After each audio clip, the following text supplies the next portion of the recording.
place where they told you what to chase, told you how to run the race. Every move was on the page, but I didn't like their way. Had to fight and misbehave, had to find a way to change, had to leave to find my way.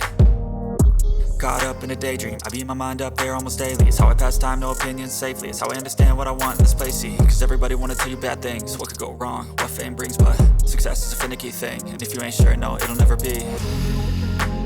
I don't wanna let myself down myself.